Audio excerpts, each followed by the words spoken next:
Let's learn about one stop crisis management centre, जसलाई चाहिँ OCMC पनि भनिन्छ।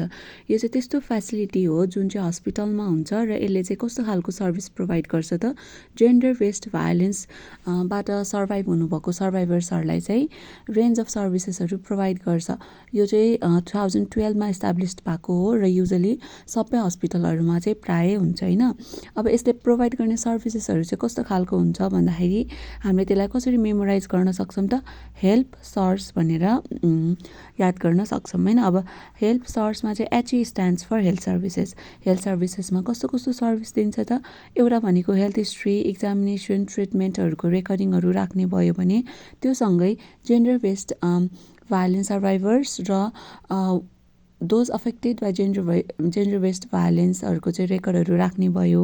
अर्को भनेको इन्जुरिजहरूको ट्रिटमेन्ट गर्ने, मेडिकल एक्जामिनेसनहरू गर्ने, हेल्थ चेकअप, फरेन्सिक एक्जामिनेसन र मेडिकल लिगल एक्जामिनेसनहरू गर्ने to document legal evidence, pregnancy टेस्टसँगै इमर्जेन्सी कन्ट्रासेप्टिभ सर्भिसहरू प्रोभाइड गर्ने भयो भने, सेक्सुअली ट्रान्समिटेड इन्फेक्सन्सहरूको ट्रिटमेन्ट गर्ने, एचआइभी टेस्टिङ गरेर काउन्सिलिङ सर्भिस प्रोभाइड गर्ने, हेपाटाइटिस बीको चाहिँ प्रिभेन्सन र प्रोटेक्सन गर्ने भयो भने सेफ एभर्सन सर्भिसेस र मेन्टल हेल्थ सर्भिसेसहरू प्रोभाइड गर्ने भयो। त्यस्तै गरी हेल्पमा L stands for legal advice, counselling and support भने P stands for psychosocial counselling.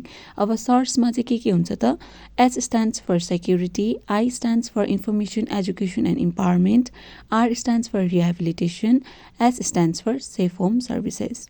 Thank you.